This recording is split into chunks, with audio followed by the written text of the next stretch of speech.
Lord, hanggang ngayon parang hindi ko pa rin magets kung paano nangyari to. Kahapon lang parang bata pa ako, tapos ngayon may baby na ako. Wala sa plano, wala sa isip, bigla na lang. At nung nalaman ko, parang gumuho yung mundo ko. Natakot ako, Lord, sobra. Pero nung una kong naramdaman, gumalaw siya sa tiyan ko. Ibang feeling, parang tumigil lahat. Hindi ko alam kung matatawa ako o iiyak. Sabi ko sa sarili ko, paano to, Lord? Hindi ko nga alam kung kaya ko.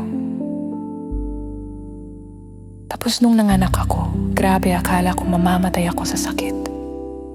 Pero nung narinig ko yung unang iyak niya, ang liit ng boses, pero parang napuno yung buong kwarto. At doon ko lang talaga na-feel, anak ko to, totoo na to.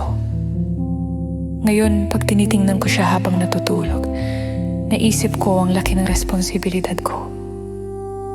Wala naman akong pera, wala akong sariling bahay. Minsan hindi ko alam kung saan kami kukuha ng pagkain bukas.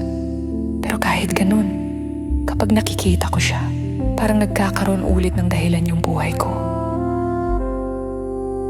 Lord, minsan naiinggit ako sa mga may kaya. Yung may gatas, may crib, may tulog sa gabi. Ako, minsan gising buong gabi kasi umiiyak siya. Tapos wala na akong lakas, pero kailangan ko pa rin bumangon. Kailangan ko magpakatatag kahit gusto ko nang umiyak.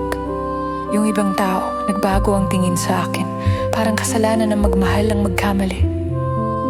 Pero kapag tinitingnan ko tong maliit na mukha, lahat ng takot ko parang natutunaw. Kasi totoo pala, kahit hirap, kahit gutom, may parte ng puso ko na masaya pa rin. Kaya Lord, please, tulungan mo ako. Kasi minsan feeling ko, ako lang to. Pero kapag kinakausap kita, kahit tahimik lang, nararamdaman ko na hindi pala ako nag-iisa. Salamat sa baby ko. Salamat kahit mahirap. Salamat kasi kahit wasak na ako minsan, may rason pa rin akong umiti.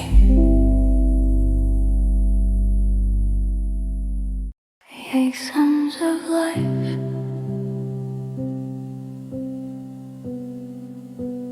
whispering through the quiet moments, the ones we don't speak of, the ones we only feel.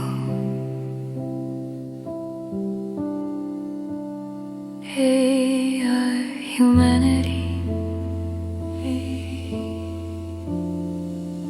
reflections of life.